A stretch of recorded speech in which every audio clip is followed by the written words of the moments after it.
Hoje, nossa última aulinha prática, né, do aparelho locomotor, né, membros inferiores e coluna vertebral. Hoje a gente vai falar sobre cadeias musculares, né? Ele vai abordar mais membros inferiores e lombar. O objetivo vai ser compreender os aspectos relacionados às cadeias musculares. E as cadeias musculares, o que são elas? As cadeias musculares, ela é simplesmente um conjunto de músculos na mesma direção e sentido, né? Geralmente elas são poliarticulares, ou seja, elas abrangem mais de uma articulação, né? Que se comportam como se fosse, vamos pensar assim, é, um músculo que recobre o outro. Pensa assim num telhado, uma telinha depois da outra, mais ou menos dessa maneira. A cadeia muscular a anterior, a gente tem a anterior e a posterior. A anterior, ela vai compreender os músculos ali da frente do nosso corpo, né? E a posterior, como o nome já diz, na parte de trás do nosso corpo.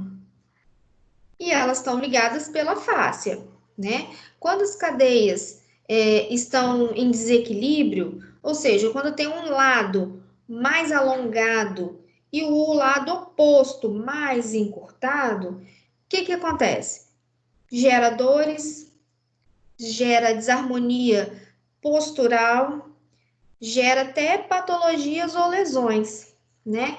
E a fisioterapia convencional, ela pode sim tratar esse desequilíbrio, essa desarmonia nas cadeias musculares. Só que o que a gente vê que é mais efetivo, o tratamento mais efetivo, a gente ouve falar muito do RPG, que é uma reeducação postural global, e o Pilates, que depois que o Pilates surgiu aí na moda, vamos dizer assim, virou uma febre.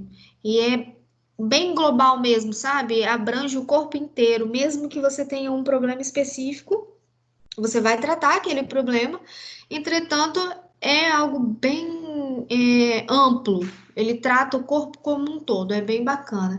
Pode até substituir as atividades físicas aí, porque Pilates não é moleza, não. Se alguém tiver a oportunidade algum dia de praticar ou já praticou, sabe do que eu tô falando. E aí, vou soltar a aulinha. Ele traz uns exercícios, né? Ele comenta muito bem. Se vocês tiverem alguma dúvida, a gente tem aquele combinado. Pode me mandar no WhatsApp ou então no final da aula perguntar. Mas a aula é bem interessante. Cadeia muscular é bem bacana. Eu vou compartilhar com vocês o vídeo e soltar para vocês.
Aí eu tenho o semiespinhal do pescoço.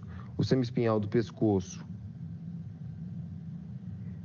o seu encurtamento, ele atua quando o pescoço está em extensão e rotação, então ele acaba dificultando esses tipos de movimentos. Se você...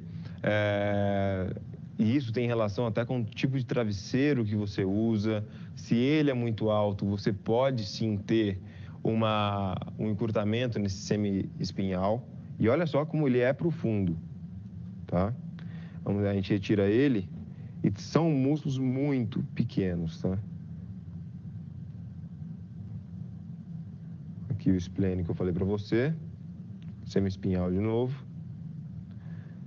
Aí o esplênio cervical, tá? Ele também atuará sobre a coluna cervical, deixando um pouco mais rígida para os movimentos, principalmente de extensão. O levantador da escápula são músculos que são mínimos nesse caso, mas que têm uma grande influência no comportamento da nossa coluna. Tá? Então, você vê, são músculos bem pequenos. Esplênio cervical. Tá? O intertransversário. Sobre o intertransversário, se eu tenho um encurtamento nesse intertransversário, eu tenho uma inclinação lateral da coluna. Então, fica mais sujeita a uma inclinação lateral. Então, por mais que, de novo, eu vou bater de novo nessa tecla. Ele é profundo, professor. Tá, mas é profundo, mas mesmo assim, ele acaba gerando, né, uma alteração em sua coluna. Então, para você, fica a lição que a cadeia posterior, ela não leva em consideração só os músculos da parte superficial. Ele vai se preocupar também com aqueles músculos que são mais profundos. E aí, como chegar lá, é o que eu falei para você. Precisa de instrumentos específicos para que você faça a sutura da região. Obviamente, se você fizer a sutura da região, vai auxiliar, trabalhar com analgesia, mas são partes bem importantes. Obviamente, como são músculos menores, né, eles ficam sujeitos ao comportamento dos músculos que estão um pouco mais acima. Porque esses músculos mais acima, os músculos superficiais, eles são mais fortes. Por serem mais fortes, eles conseguem, sim, ter um controle sobre esses músculos mais profundos. Então, tudo começa pela parte superficial. Por isso que eu mostrei a parte superficial primeiro, para que você entenda que existe, sim, uma relação entre a sua rigidez, né, e o seu encurtamento e alguns desvios posturais. É sobre isso mesmo que eu vou falar agora nessa atividade. Então, vamos ao quadro para citar para você essa atividade em específico. Bom, qual a relação entre a fraqueza muscular na região da coluna vertebral e a dor lombar? Quando nós pensamos em dor lombar, nós temos, obviamente, uma parte que é mais comprometida. Para a dor lombar ocorrer, a parte mais comprometida é o quê? A região lombar. Na região lombar, eu mostrei para você vários músculos, desde a parte superficial à parte mais profunda. E, obviamente, se eu tenho uma fraqueza muscular em toda a minha coluna vertebral, a região lombar, que é principalmente responsável por sustentar todo o peso da coluna vertebral e ainda aquela oscilação de membros superiores, ela vai sofrer mais. Porque eu não tenho o músculo da região torácica e da região cervical também dando a estabilidade. Porque eles vão auxiliar na estabilidade e na postura. Se eu tenho uma estrutura fraca, eu não consigo ter uma boa postura, eu estou sobrecarregando alguma parte. Nesse caso, é a da coluna lombar. Isso pode ser decorrente também, obviamente, de má postura. Se você fica muito largado durante um tempo no sofá, ou dependendo da forma como você deita, você está sobrecarregando algumas estruturas musculares, sim. Nesse caso, nós temos uma sobrecarga na região lombar. Então, essa dor muitas vezes você pensa que está na região lombar, mas o resultado, tipo, o problema dela mesmo está mais para cima, está na grande fraqueza de músculos que deveriam realizar o seu trabalho, deveriam realizar uma maior estabilização de toda a coluna, mas não conseguem. E aí, como não conseguem, sobrecarregam quem foi feito para fazer isso, né? Quem foi feito para pagar a conta final, que é a lombar. E aí, o que acontece na lombar? Você tem dores. Mesmo com vértebras mais grossas, com corpo vertebral mais grosso, mais rígido, vértebras maiores, isso não impede de essa estrutura ser acometida por sobrecargas. Então, aí fica a importância de você pensar na coluna vertebral como um todo, no momento em que ocorre uma lesão, que ocorre uma contratura, tá? São músculos que provavelmente são sempre grandes. Você viu, principalmente na parte superficial, músculos que andam demais, né, pelas vértebras, que ficam muito próximos de toda a extensão da coluna vertebral. E aí, nesse sentido, eu preciso realmente ter um equilíbrio, tá? Ter uma noção de como toda essa parte da região da minha coluna, ela precisa ser forte, tá? Eu preciso ter uma coluna bem forte, como um todo, para que eu não sofra com dores nas costas, seja na parte torácica, né? Seja na parte um pouco mais para cima cervical, como também na parte lombar, que é essa que eu falei. Ela é muito acometida por impactos. Esses impactos, se eu não tenho uma musculatura um pouco mais forte, aí, obviamente, eu terei mais dor. É para levantar um pouco a ideia de que quando chegar algum paciente para você e ele apresenta dores nas costas, ele acabou de começar a correr, ele não fazia nada, começou a correr e agora dói um pouco, ele apresenta, por exemplo, um caso de sobrepeso, o que você vai fazer? Você vai, primeiro, fortalecer toda a região, para daí falar para ele se preocupar com algum tipo de rendimento, com algum tipo de técnica de corrida, e para tomar os devidos cuidados, porque antes ele não tinha esse comprometimento em correr, em entrar em atividades. E aí, quando entra, aquela musculatura, ela não tem a estrutura suficiente, ela não está preparada para aqueles estímulos. Logo, ela vai ficar sobrecarregada e pode sim acarretar em lesão. Então, é muito importante que você tenha esse tipo de noção. Se tem algum problema na coluna vertebral, primeiro, pense na cadeia como um todo, pense na estrutura como um todo.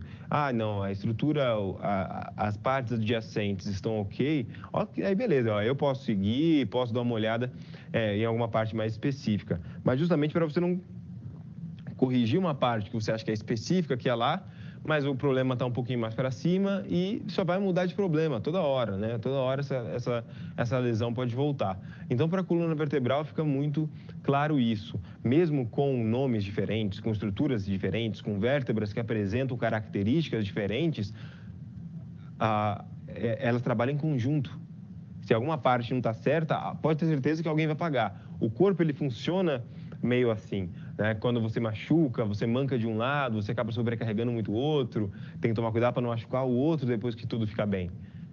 O corpo funciona assim, em equilíbrio. Ele sempre tenta buscar o equilíbrio.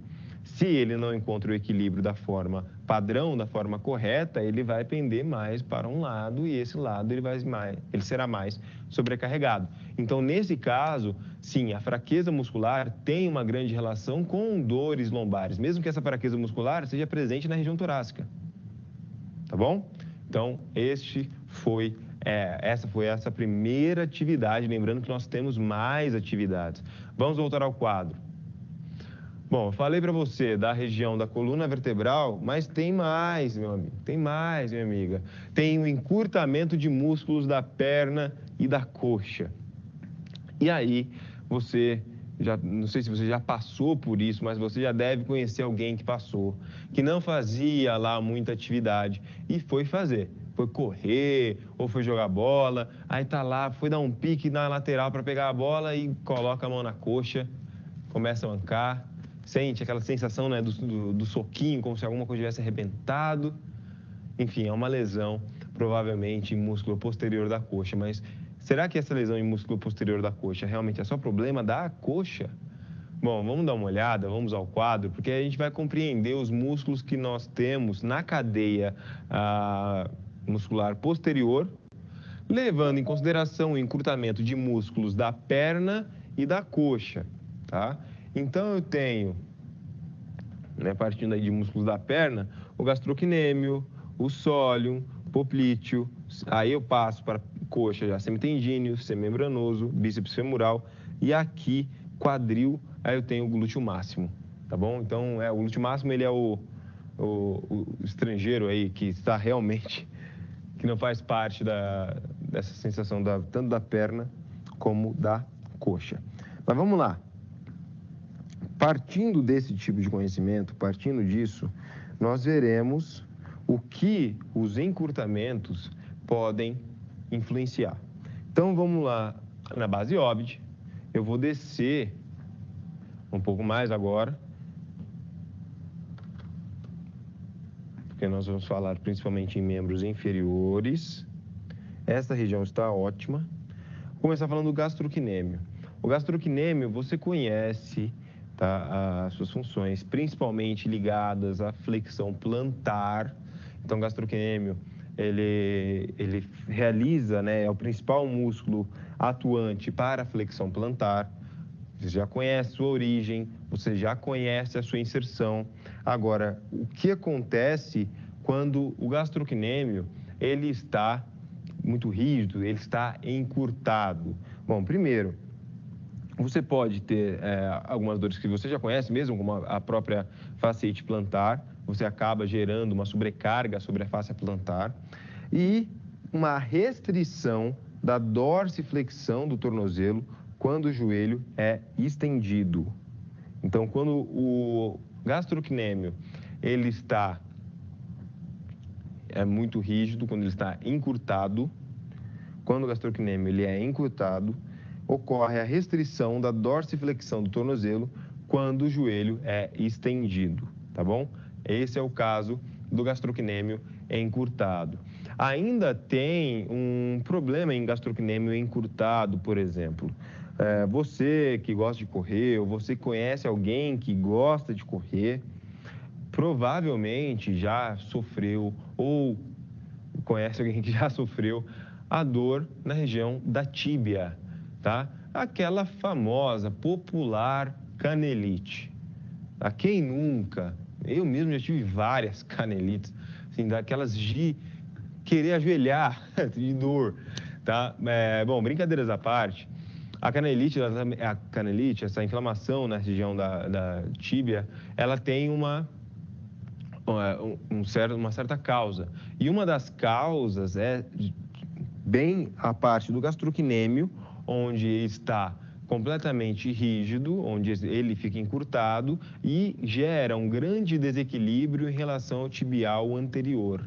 Então, uma das coisas que podem ser realizadas para o tratamento nessa inflamação na tíbia, né, é justamente fortalecer tibial anterior e realizar o alongamento do gastrocnêmio, tá bom? Isso atenua a sensação de dor, melhora um pouco e saber que é necessário fortalecer, principalmente para correr e não ter esse tipo de dor, tá bom? Vamos voltar ao quadro. Você viu que funciona para o gastrocnêmio, como que é o encurtamento pensando no gastrocnêmio. Beleza, já sei sobre o gastrocnêmio, agora quero saber sobre o sóleo. O sóleo está aqui do lado, então vou levantar aqui, pronto. Esse é o sólio da perna, o sólio está aqui do lado. O sólio, quando eu tenho encurtamento, eu gero uma tendência à hiperextensão do joelho e à diminuição da dorsiflexão do tornozelo. O que dá para compreender, então, entre o próprio encurtamento do gastrocnêmio com o encurtamento do sólio? Os dois tipos de encurtamento, os dois encurtamentos, eles afetarão a dorsiflexão. E para alguns movimentos, como na marcha, eu preciso ter pelo menos um valor básico, né? Uma quantidade básica de dorsiflexão para que eu complete sempre meu ciclo da marcha. Senão, eu posso ter um grande problema, principalmente em fase de apoio, tá? E aí não completar todo o ciclo da forma correta, sobrecarregar partes específicas do meu pé, principalmente parte de médio pé e antepé. Então, é outro ponto que a gente tem que salientar. Além disso, eu tenho músculo poplíteo. Para isso, eu vou retirar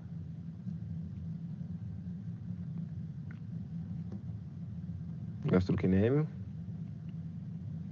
e aí vejo o poplíteo. O poplíteo, o seu encurtamento, ele acaba gerando, até pela sua proximidade com o joelho, uma leve flexão do joelho e rotação medial da perna sobre a coxa. Essa leve rotação, mesmo eu falando, é leve, não tem sim um problema. Por quê? Coloca o joelho em uma posição, né, que ele não está acostumado. Então, toda hora eu gero um desgaste adicional a ele. Além disso, essa hiperextensão do joelho, a sua articulação ela não está tão preparada para isso. Essa hiperextensão ela não pode ser grande. Se eu tenho uma grande hiperextensão, eu estou prejudicando o ligamento cruzado anterior. Então, olha só como o encurtamento de um músculo, e a gente pode considerar até que o poplíteo ele é um pouquinho mais profundo, eu tive que tirar o gastrocnêmio daí para que você encontre. Eu posso ter um comprometimento do músculo, eu posso ter um comprometimento de uma articulação e do ligamento. Então, mais um exemplo de como nós temos que considerar as cadeias musculares para tratamento, tá? Para realizar a intervenção realmente. Então, o poplíteo, ele realiza uma leve flexão do joelho quando encurtado e também uma rotação medial da perna sobre a coxa. Beleza, agora a gente vai subir um pouco e vai encontrar o semitendíneo. Semitendíneo ou semitendinoso, obviamente, depende muito da sua referência. Ele, quando encurtado, ele faz a restrição da extensão do joelho quando o quadril é fletido, tá? Restrição da extensão do joelho quando o quadril é fletido. E o encurtamento dos posteriores de coxa, eu posso colocar na conta o semitendíneo, eu posso colocar o bíceps femoral e também o semimembranoso, né? Esses três músculos, embora permita a posição em pé, caracteriza a postura com inclinação posterior da pelve e diminuição da curvatura lombar. Então, de novo, caracteriza a postura com inclinação posterior da pelve e diminuição da curvatura lombar, ok? Então, aí já dá para falar tanto do semitendíneo, como do semimembranoso, como também do bíceps femoral. E esses músculos, né, principalmente o bíceps femoral, é um músculo bem importante, porque ele vai atuar tanto para a extensão de quadril, como para a flexão de joelho, tá? E, por último, mas não menos importante, aí sim eu tenho um músculo que não está presente na coxa, né, nem na perna, que é o glúteo máximo. O glúteo máximo, ele, quando encurtado, tem uma deformidade em extensão, com rotação lateral do quadril, levando à retroversão da pelve. Olha só o que esse encurtamento do glúteo máximo pode ocasionar. E mais, tá? O encurtamento do glúteo máximo, ele terá uma influência na performance, no desempenho de músculos da coxa, na região posterior. Tá bom? Então, é bem complicado também. Então, olha só, ele faz a retroversão da pelve, então mexe num segmento, mexe em outros músculos. Obviamente, eu tenho um problema no movimento. Então, o seu encurtamento também não é o ideal. Tem que tomar um cuidado com ele também, tá certo? Bom, então agora a gente vai responder uma outra atividade, vai falar um pouquinho, vamos ao quadro. Bom, é a penúltima atividade de nossas aulas práticas. Qual a influência que o encurtamento de músculos lombares tem sobre o desempenho dos músculos de membros inferiores? Então, qual que é esta inferência? Bom, primeiro, o que eu quero que você compreenda é, você já viu músculos lombares nesta aula prática, já sabe que eles respondem por uma determinada carga, ok? Agora, quando eu tenho o encurtamento desse músculo, eu posso ter um favorecimento ao aumento da hiperlordose, ok? Além disso, um favorecimento ao quê? Escoliose. Então, eu tenho um favorecimento a desvios posturais. Quando eu falo em músculos de glúteo máximo e músculos isquiotibiais, esses músculos têm uma ação que daqui a pouco você verá, principalmente no sentido de biarticular, no sentido de correr por mais de uma articulação, tá? Principalmente o bíceps femoral nesse caso. Ele tem uma ação tanto em quadril como também em joelho. Então ele responde muito e também tem que suportar uma grande carga que chega nele, justamente porque ele faz esse papel duplo, tá? Um encurtamento em cadeia posterior, começando pela região lombar, ele, como funciona em cadeia, vai também gerar um encurtamento para músculos isquiotibiais, porque a carga que passará por lá, ela é maior.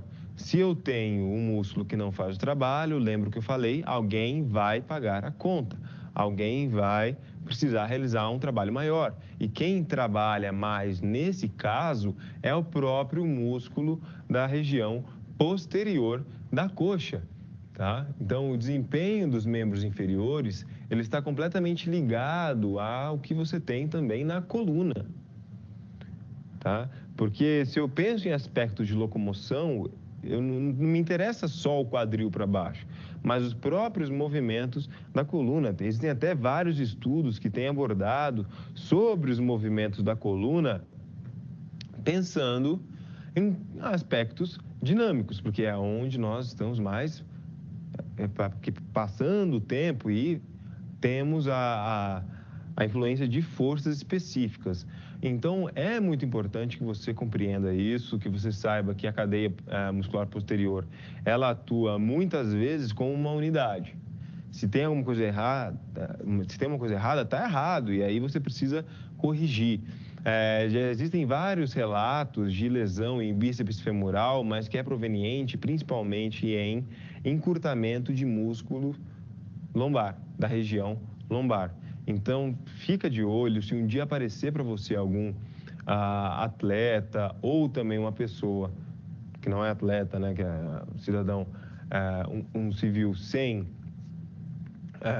que não quer o alto rendimento, que está preocupado com a saúde, mas teve uma lesão em posterior, dá uma olhada em região lombar, região torácica e verifica se esse encurtamento que você encontrou, essa lesão que você encontrou na região isquiotibial tem alguma relação com a estrutura da coluna vertebral, porque muitas vezes apresenta, e aí o erro está lá em cima.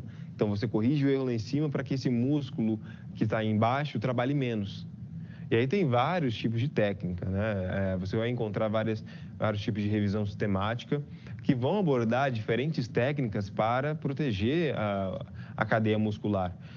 Existem até técnicas ligadas a exercícios como pilates e outros exercícios que trabalham movimentos para gerar uma estabilização de músculos profundos e também uma maior comunicação de músculos que estão presentes na mesma cadeia. E aí, como músculos da mesma cadeia, eu tenho quem? Aí eu tenho músculos da mesma cadeia na coluna vertebral, músculos da mesma cadeia no glúteo, músculos da mesma cadeia na coxa, na perna e assim vai. Não tem como dissociar, tá? Se eu tenho uma relação de um lado para o outro, por que eu não teria uma relação, por exemplo, posterior? Então, é um ponto a se pensar também, a você considerar. Se você conhecer toda essa cadeia, sem dúvida, você vai conhecer muito mais sobre amplitude de movimento, sobre estruturas relacionadas, e aí você será um profissional melhor ainda. Beleza? Bom, nós chegamos, então, à nossa última atividade. Eu quero muita atenção, vamos ao quadro, que agora eu vou discutir com vocês a última atividade dessas 8 aulas práticas. Qual a diferença entre músculos monoarticulares e poliarticulares? Eu já falei para você que poliarticulares, você pode chamar também de biarticulares. A diferença é que o monoarticular é um músculo que ele está presente apenas em uma articulação. A sua ação principal está presente em uma articulação.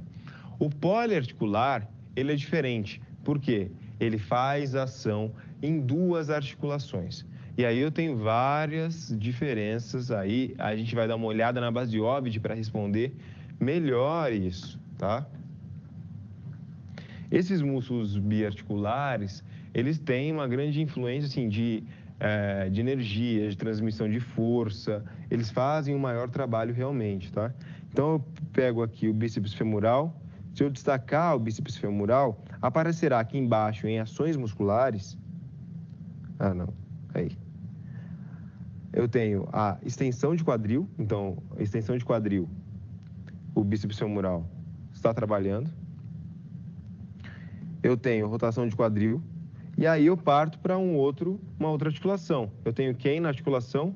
O joelho. Aí o bíceps femoral, ele realiza... Opa! Ele realiza a flexão de joelho. Como você pode ver. Ok? Flexão de joelho. Então, ele atua tanto no quadril como no joelho. Ah, beleza, professor. Vamos ver um outro exemplo. Ok, vamos para a parte anterior da coxa, que eu não falei tanto hoje. Reto femoral. Ele trabalha para a flexão do quadril. Aqui o reto femoral, realizando a flexão do quadril. Como você pode ver. Aí pelo eixo correto, né? O eixo médio lateral ou lateral-lateral, como você conhece. E realiza também a extensão de joelho. Então, também colocarei no eixo correto. Realiza a extensão. Clico aqui. Realiza a extensão. Agora, esses são músculos que são biarticulares. Se eu pensar em gastrocnêmio, ele atua de uma forma ligeira, assim, na flexão do joelho e também na flexão plantar, principalmente. Aí eu tenho um músculo que atua em duas articulações, ainda, tanto que a sua origem é para cima, né, do joelho. Bom, agora eu vou mostrar músculos que atuam apenas em uma articulação. Vamos ver o vasto lateral aqui, que atua na extensão do joelho apenas. Então, o vasto lateral é um músculo de característica monoarticular, porque atua apenas em uma articulação. Não é um apenas, assim, desfazendo do músculo não, tá? Mas comparado aos outros músculos que eu passei para você, que eu te mostrei, ele possui uma outra característica. Se eu retorno, eu ainda tenho o vasto medial. A mesma coisa, apenas para a extensão do joelho, tá? É muito importante que você saiba esses músculos que trabalham tanto na região, tanto para uma articulação, como também tracionam duas articulações. Como eles tracionam quando os tendões trabalham movimentando as articulações. Por quê? Esse tipo de músculo, ele será mais sobrecarregado. Não dá para esquecer que eu tenho tanto uma articulação como outra na hora do movimento e eu preciso mesmo de um equilíbrio da minha ação muscular, principalmente contando entre fase concêntrica e excêntrica, para que eu gere um movimento efetivo. Uma das principais causas, por exemplo, de lesão em tendão patelar é uma grande carga excêntrica quando eu penso em músculos da minha coxa. Então, olha só, eu tenho músculos da minha coxa que vão atuar tanto no quadril como no joelho. Quando eu tenho uma grande carga excêntrica de uma maneira violenta, quem responde e quem paga a conta por isso é o quê? É um tendão que está entre a patela e a tíbia, fazendo uma ligação do joelho praticamente com a perna. Então, olha só como é importante que você conheça essas estruturas e conheça as características musculares. A forma como essa estrutura gerará tensão está completamente ligada a se ela é monoarticular, se ela é biarticular, qual é a própria natureza desse músculo, qual que é a principal função dele, tratando de movimento, em parte da energia que ele cria também quando ele se contrai. Então, é importante que você conheça isso. A mensagem que eu quero deixar com esta aula prática é que você não fique preso a localizações, tá? Que ele não pense, eu vou decorar que tal coisa aqui, tal coisa aqui, tal coisa aqui. Não, quanto maior interpretação você tiver, melhor. E todas as atividades que eu passei nesta aula prática foram principalmente levando à interpretação. Será que se eu tiver uma sobrecarga em determinado ponto, isso tem relação com um ponto que está lá em cima? Tem como, porque existem os aspectos de cadeia muscular.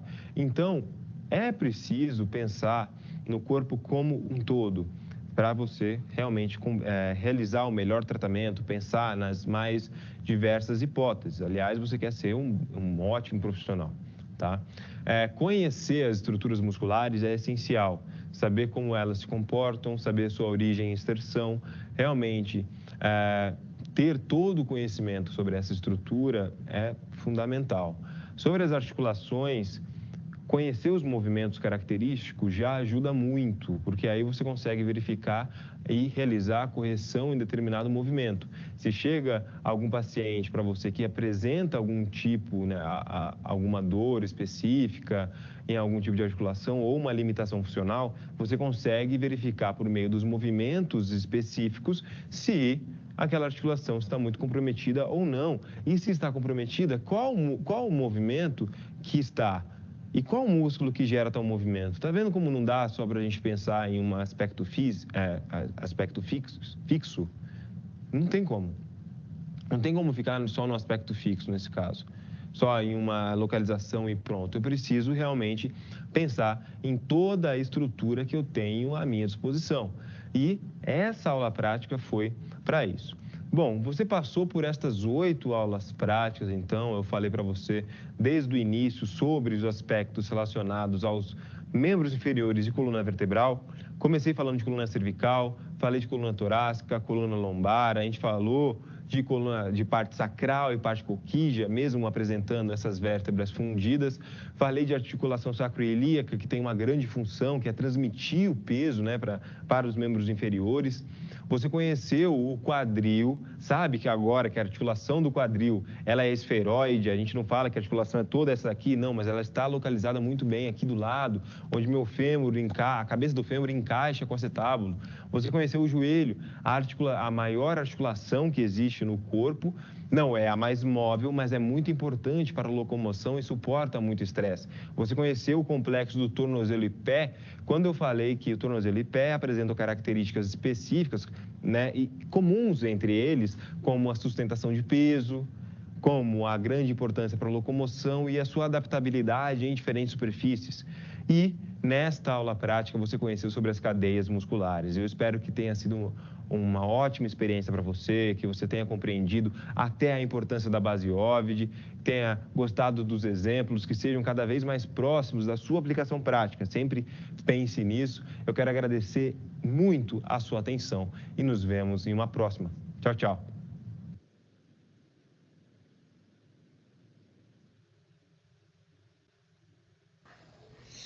E chegamos ao fim. Como é que vocês estão se sentindo sendo a última aula?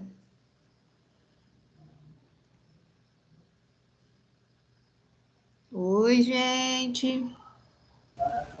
Triste, né? Quero mais. Mas tem, calma. É só uns dias de descanso e não se acostumem.